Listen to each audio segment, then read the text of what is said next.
O que você faria se, no dia que deveria ser o mais feliz da sua vida, as pessoas que mais deveriam te apoiar decidissem te abandonar por pura crueldade? Esta é a história de um casamento marcado por um silêncio ensurdecedor na igreja e fileiras inteiras de cadeiras vazias.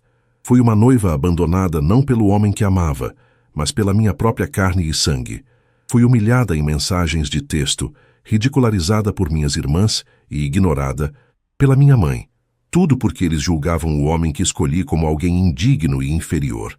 Mas o que começou como a mais profunda das traições transformou-se em uma lição implacável sobre aparências, arrogância e as surpresas que o destino reserva. Prepare-se para uma reviravolta que fez o orgulho de uma família inteira desmoronar em menos de 24 horas. Antes de começarmos essa história incrível, não se esqueça de curtir o vídeo, se inscrever no canal e contar pra gente nos comentários de onde você está ouvindo essa história. O cheiro doce e enjoativo de laquê, misturado com acetona, impregnava o ar do pequeno salão de beleza no centro de Belo Horizonte. O zumbido constante do secador de cabelo parecia ecoar dentro do meu crânio, competindo com as batidas aceleradas do meu coração.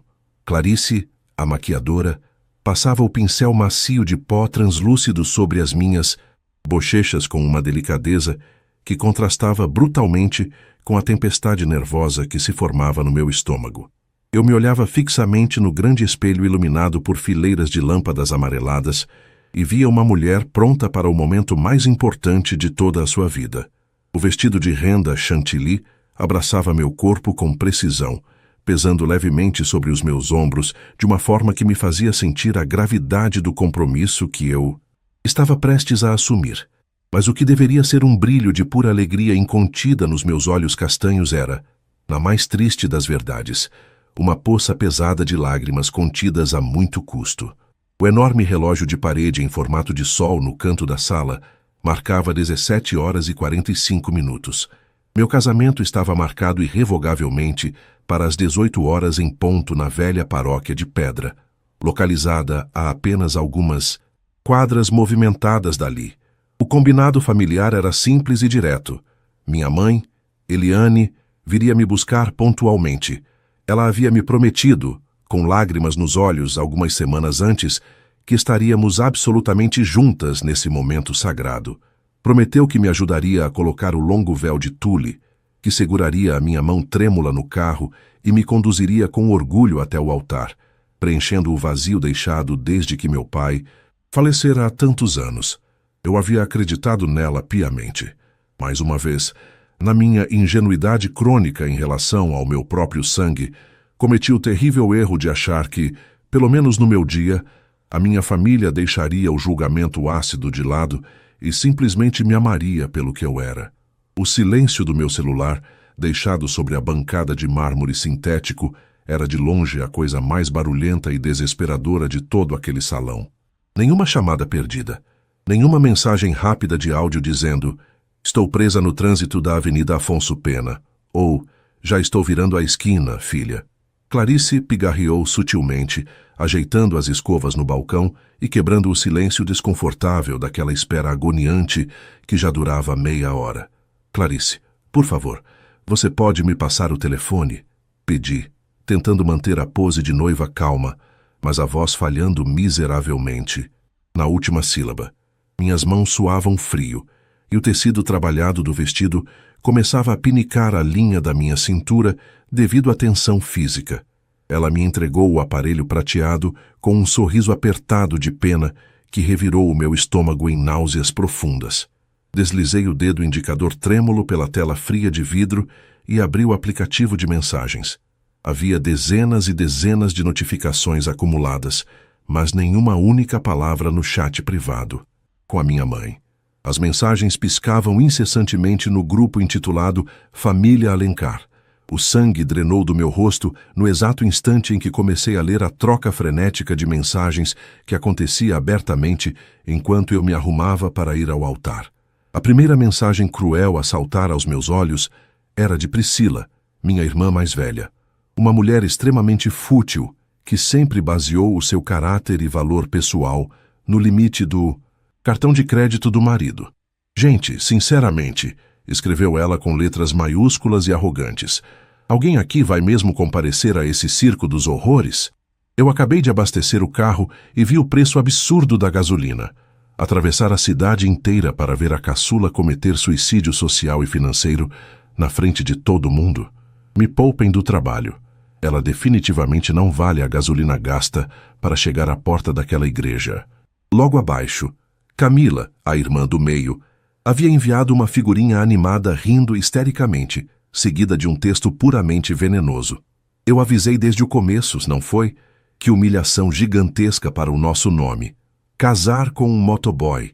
É um rebaixamento tão grande e tão vergonhoso que eu tenho até pavor de dizer às minhas amigas íntimas que somos parentes de primeiro grau. Imagina só o nível da festa de casamento deles. Vai ter salgadinho frito no óleo velho da esquina da igreja e copo de guaraná quente servido em guardanapo de papel. Minha respiração simplesmente parou na garganta, alojando-se no fundo do peito, feito um bloco sólido de concreto armado. Meus olhos ardiam intensamente, lutando com o último fio de força contra o instinto incontrolável de chorar aos prantos e borrar a maquiagem impecável. Mas a mensagem seguinte no grupo estilhaçou em 1001 pedaços o último e solitário resquício de esperança que eu ainda nutria por aquelas pessoas. Era uma notificação da minha própria mãe. O contato "mãe" brilhava na tela parcialmente trincada com uma declaração verbalmente devastadora. Não me esperem sob nenhuma hipótese e não me liguem.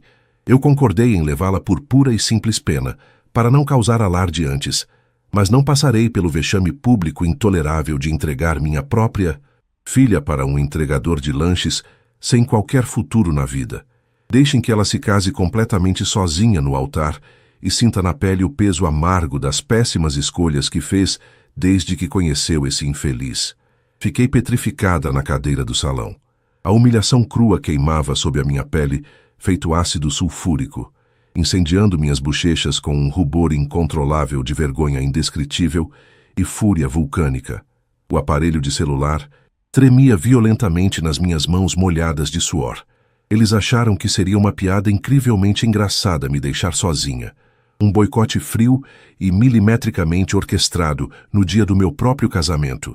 Riam impiedosamente do homem de bem que eu amava, baseados inteiramente em preconceito de classe, arrogância barata e uma visão totalmente distorcida do que significava ter sucesso verdadeiro na vida. Murilo sempre foi um homem honrado de coração puro, e o fato de trabalhar em cima de uma moto embaixo do sol de Minas Gerais nunca diminuiu o seu caráter. Levantei-me num solavanco rápido, o tecido branco e volumoso farfalhando pesadamente pelo chão rústico do salão. Clarice, assustada, insistiu fervorosamente em me levar pessoalmente à paróquia em seu humilde carro popular. O trajeto curto pelo asfalto molhado de uma chuva recente pareceu durar uma eternidade, enclausurante. Quando finalmente paramos em frente à imponente igreja centenária de Portas de Carvalho, elas estavam cerradas. A cerimonialista do evento veio correndo em pânico absoluto até o meio-fio, a prancheta de cronograma tremendo violentamente nas mãos pálidas, avisando aos prantos abafados que o lado esquerdo de todos os bancos, reservado estritamente para a minha família de sangue, estava absolutamente deserto. Nenhuma única alma viva havia aparecido. O vazio denso e absoluto me atingiu fisicamente como um soco no estômago. Engoli a imensa e dolorosa vontade de desabar em prantos ali mesmo na calçada de pedra-sabão e, erguendo o queixo de forma imperativa, ordenei que o maestro da pequena orquestra tocasse os primeiros acordes gloriosos da marcha nupcial. As imensas portas se abriram com um estrondo grave e cerimonial. O cheiro de incenso litúrgico e cera de vela derretida invadiu as minhas narinas, misturando-se no ar com a fragrância dos imensos arranjos de lírios brancos que decoravam as laterais do caminho principal. A luz ofuscante dos lustres de cristal antigo refletiu de forma implacável no corredor completamente vazio da minha família. Fileiras contínuas e mais fileiras de bancos de madeira nobre e polida reluziam sob a iluminação quente, completamente intocados, sem um único parente sequer sentado para testemunhar a minha união sagrada. Aquele silêncio visual esmagador Era o lembrete definitivo e cruel da traição imperdoável que eu acabara de sofrer.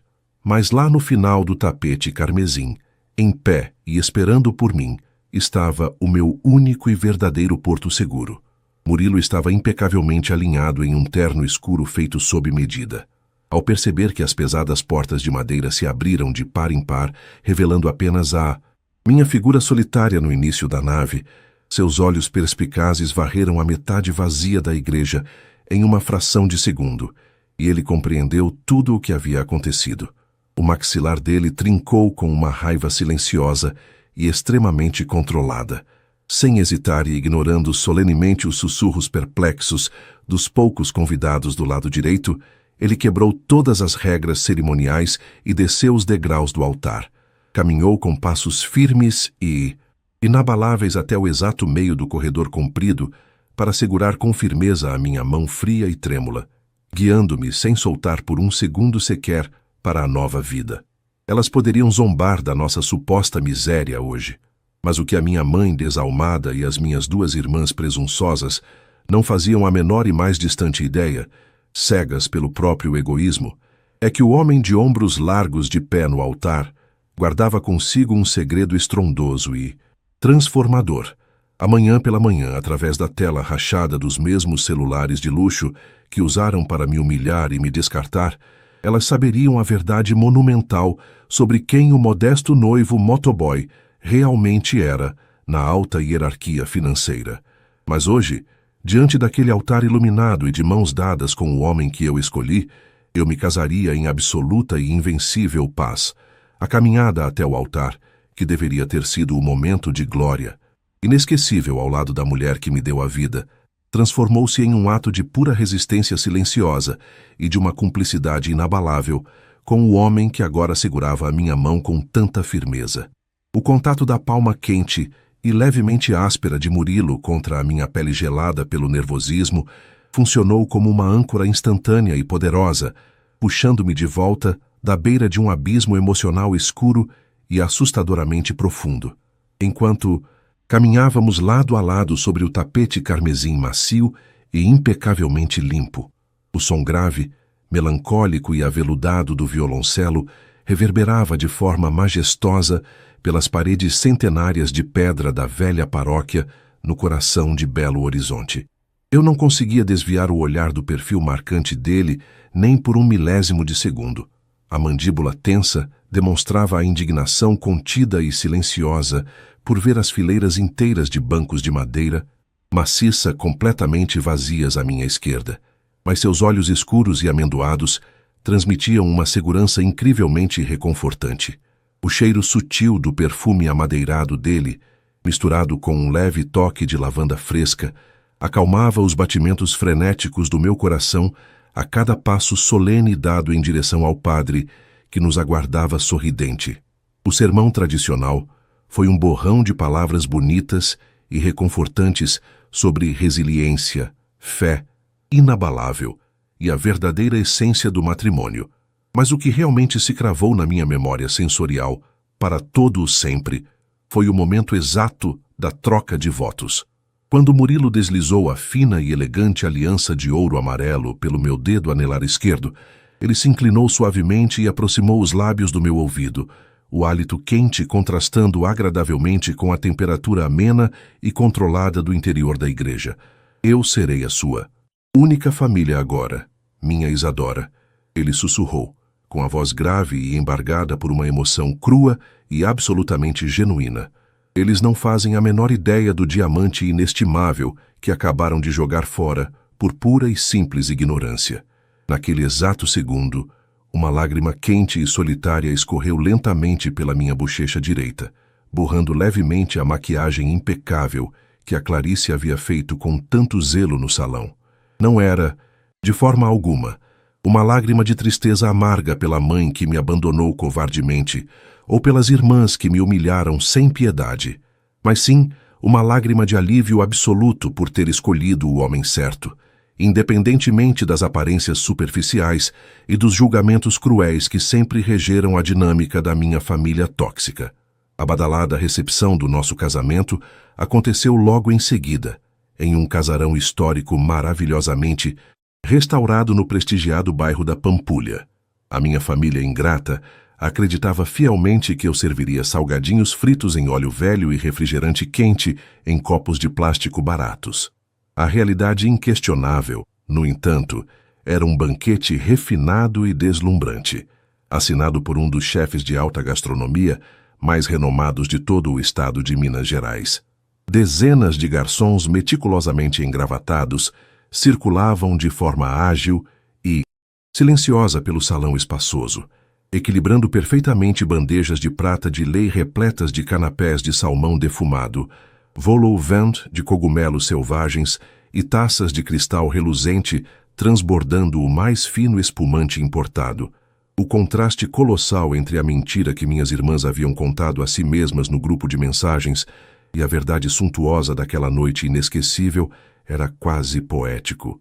Murilo, o meu marido amoroso, nunca foi apenas um entregador de aplicativo, embora tivesse um orgulho tremendo de ter começado a sua jornada profissional exatamente assim, cruzando as ladeiras íngremes de Belo Horizonte em uma moto financiada, enfrentando tempestades e o sol escaldante. O que a minha mãe, Eliane, e minhas duas irmãs invejosas, Priscila e Camila, ignoraram solenemente em sua arrogância cegante foi que, ao longo dos últimos 7 anos de muito suor, aquele suposto motoboy batalhador havia idealizado, fundado e construído do zero a Logística Expressa, a maior e mais lucrativa startup de tecnologia de entregas de toda a América Latina. Ele não entregava mais lanches em domicílio debaixo de chuva. Ele era o genial CEO multimilionário que comandava estrategicamente uma frota de dezenas de milhares de entregadores espalhados por vários países.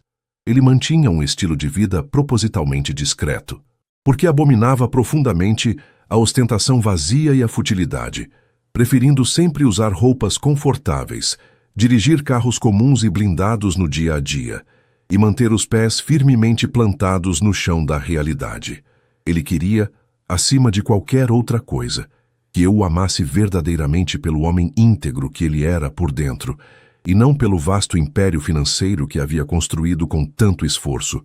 E eu o amei, de forma intensa e profunda, desde o primeiro dia, muito antes de saber das cifras exorbitantes com múltiplos zeros na sua conta bancária conjunta. A tão aguardada noite de núpcias transcorreu como um sonho etéreo e inesquecível em uma suíte presidencial deslumbrante, localizada no andar mais alto do hotel, 5 estrelas mais luxuoso de toda a cidade, ostentando uma vista panorâmica de tirar o fôlego para a imensa lagoa da Pampulha, que brilhava intensamente refletindo as luzes noturnas da metrópole. Acordei lentamente na manhã seguinte, sentindo meu corpo maravilhosamente relaxado, envolta em pesados lençóis de algodão egípcio, legítimo de 1000 fios, que pareciam acariciar a minha pele cansada. O sol radiante de domingo entrava sem pedir licença pelas imensas janelas de vidro do chão ao teto, aquecendo o quarto absurdamente espaçoso. Murilo já estava de pé, vestindo apenas uma calça de linho claro e solta, servindo um café fresco e aromático de uma máquina de expresso prateada e supermoderna instalada no frigobar da suíte. O cheiro inconfundível e acolhedor de grãos torrados na hora e de pães de queijo recém-assados invadiu rapidamente o ambiente refrigerado, trazendo uma deliciosa sensação de conforto caseiro em meio a tanta riqueza e sofisticação hoteleira. "Bom dia, minha linda senhora Batista", ele disse com a voz rouca, abrindo um sorriso largo e incrivelmente charmoso que fez meu estômago revirar de amor. Ele caminhou descalço até a beirada da cama imensa king size para me entregar uma xícara de porcelana delicada e fumegante. "Acho bom você se preparar, meu amor, porque a internet está um pouco movimentada hoje. Nosso fotógrafo oficial acabou de liberar o álbum digital em alta resolução, e parece que algumas revistas renomadas de negócios e colunas sociais também decidiram noticiar o nosso badalado casamento do ano." Meu coração deu um salto violento dentro do peito. O meu celular, que eu havia colocado estrategicamente no modo silencioso e esquecido propositalmente na mesa de cabeceira de mármore escuro, agora estava com a tela acesa, de forma quase ininterrupta.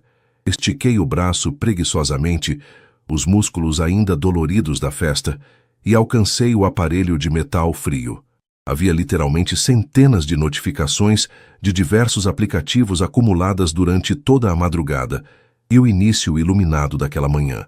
Abri o Instagram primeiro, com as mãos levemente trêmulas de expectativa. As fotos tiradas pela equipe de um dos fotógrafos mais caros e cobiçados do país estavam além de espetaculares. Eram obras de arte.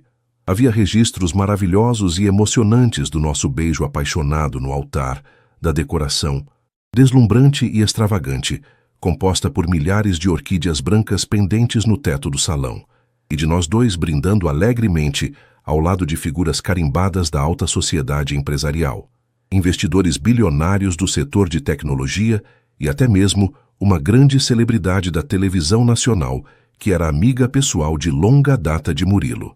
A legenda chamativa de uma das páginas de fofoca mais influentes e seguidas do país não economizava nos adjetivos. O jovem e genial magnata da tecnologia e logística, Murilo Batista, fundador da bilionária startup Logística Expressa, casou-se ontem à noite em uma cerimônia absurdamente íntima e luxuosíssima em Belo Horizonte. A lindíssima noiva, Isadora, estava deslumbrante usando um modelo de alta costura exclusivo avaliado em dezenas de milhares de reais.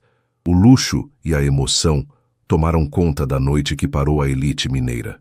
O sangue começou a correr muito mais rápido nas minhas veias.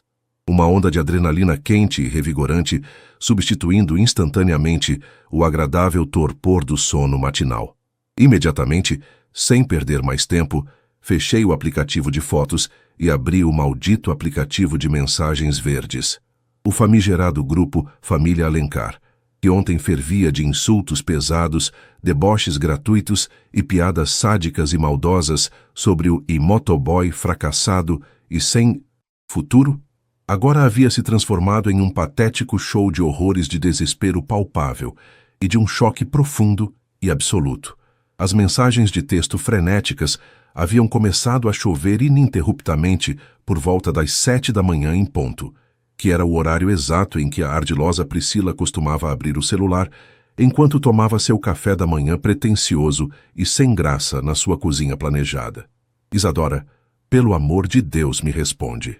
Agora, que fotos são essas que estão pipocando em todos os sites de fofoca e nas maiores revistas de negócios do país? Priscila havia digitado compulsivamente, o desespero e a ganância visíveis até na formatação caótica das palavras. Como assim o inútil do Murilo é o dono majoritário daquele aplicativo gigante que todo mundo usa? Você mentiu descaradamente pra gente esse tempo todo, sua dissimulada. Por que diabos você não avisou? Para a sua própria família que ele era podre de rico e bilionário?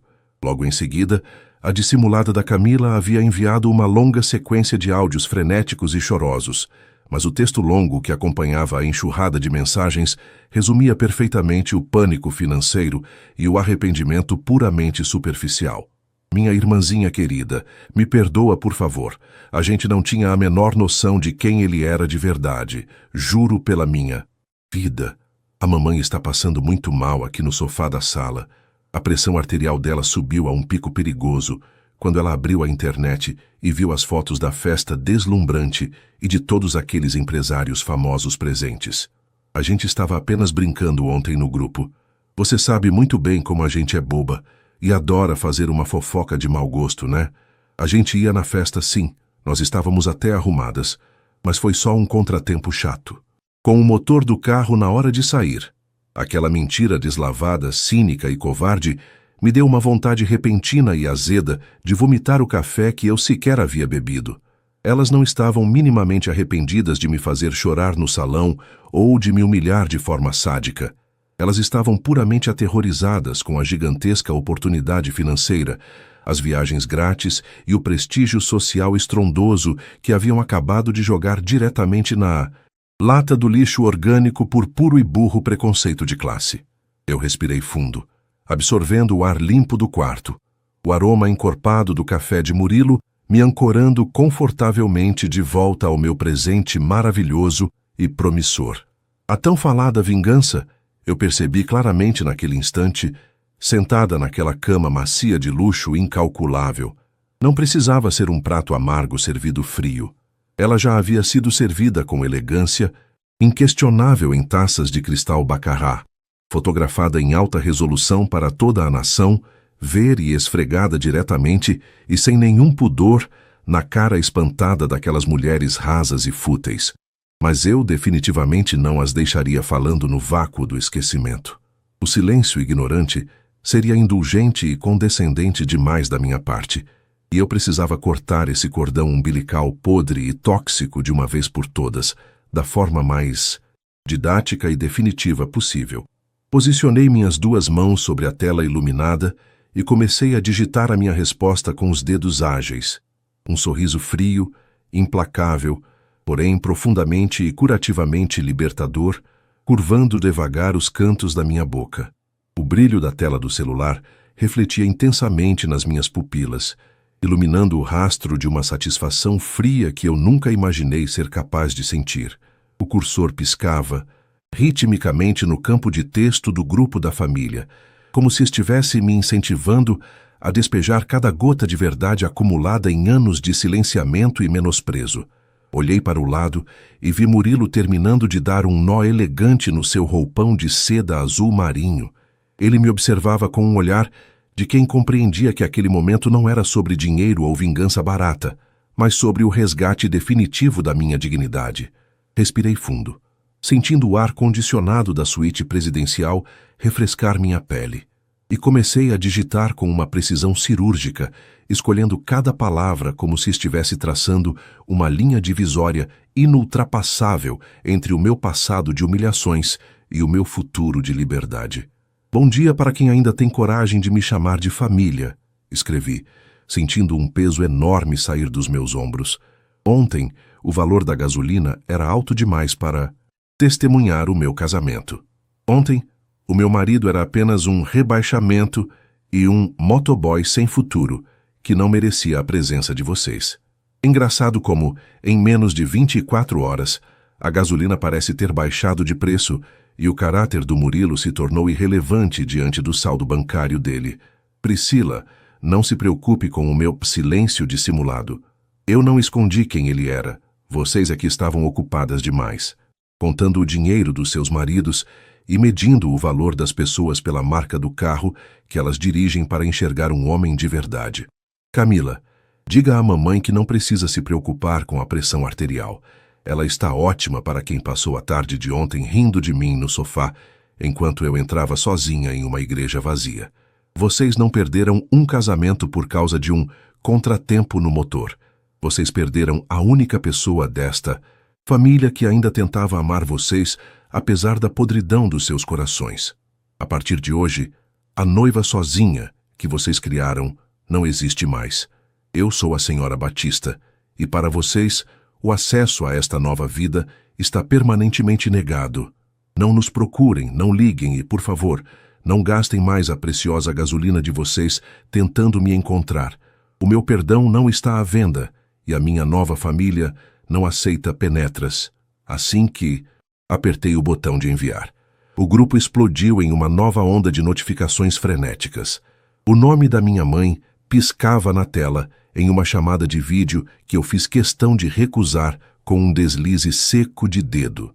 Priscila começou a digitar um parágrafo que parecia um testamento de desculpas esfarrapadas, e Camila enviava áudios onde o som do choro parecia forçado e teatral demais para ser levado a sério.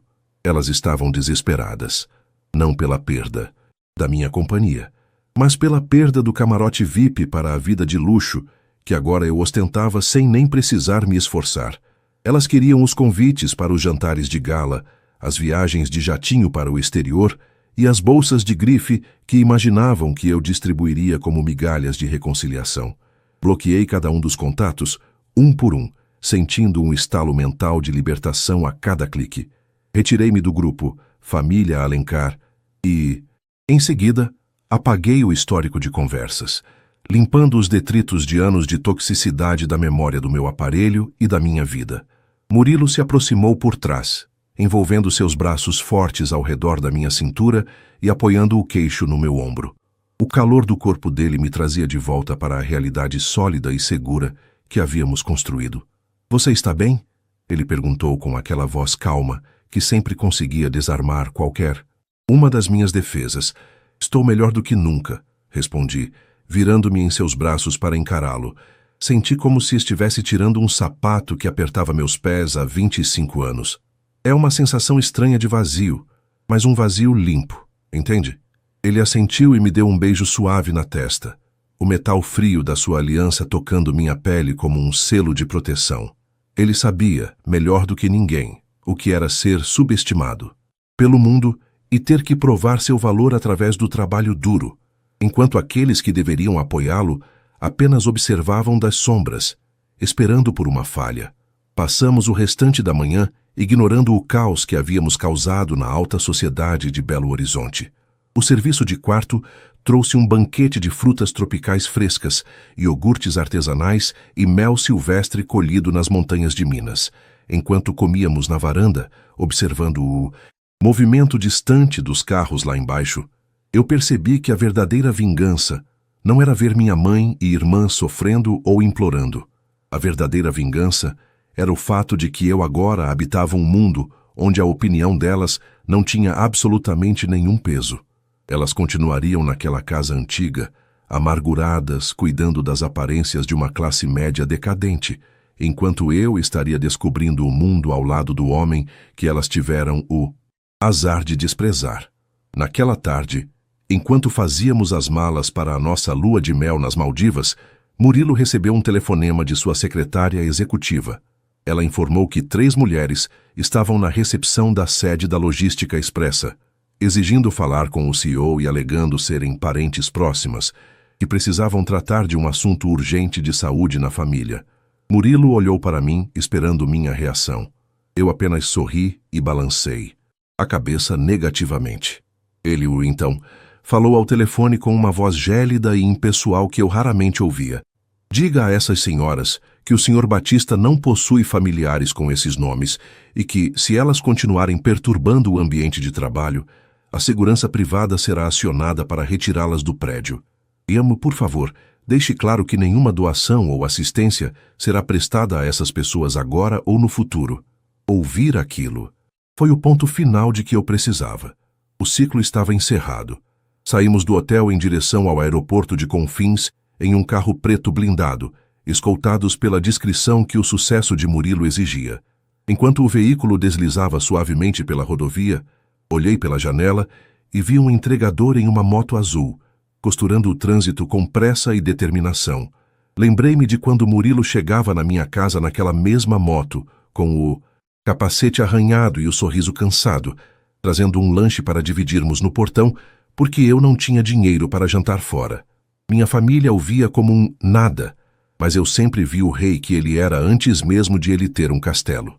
Ao chegarmos no terminal de aviação executiva, o sol começava a se pôr atrás das montanhas de Minas, pintando o céu com tons de laranja e violeta que pareciam uma pintura de Guignard.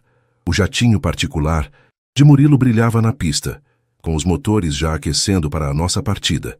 Subi as escadas de mão dada com ele, sem olhar para trás nem por um segundo. Eu sabia que, a partir daquele momento, minha história não seria mais sobre a noiva que foi deixada sozinha no altar, mas sobre a mulher que teve a coragem de caminhar solitária por alguns metros para nunca mais ter que andar acompanhada por pessoas falsas. Eu tinha ao meu lado um homem que construiu um império com as próprias mãos e que, acima de tudo, me amava pela alma que eu tinha, e não pela família de onde eu vinha. Enquanto o avião ganhava altitude e as luzes de Belo Horizonte se tornavam apenas pequenos pontos de luz no horizonte escuro, eu fechei os olhos e, pela primeira vez em muito tempo, respirei em paz absoluta. Eu não precisava de perdão. Eu não precisava de explicações e, definitivamente, eu não precisava de ninguém que achasse que eu não valia o preço da gasolina. Eu valia o mundo inteiro. E, finalmente, eu tinha encontrado alguém que sabia disso.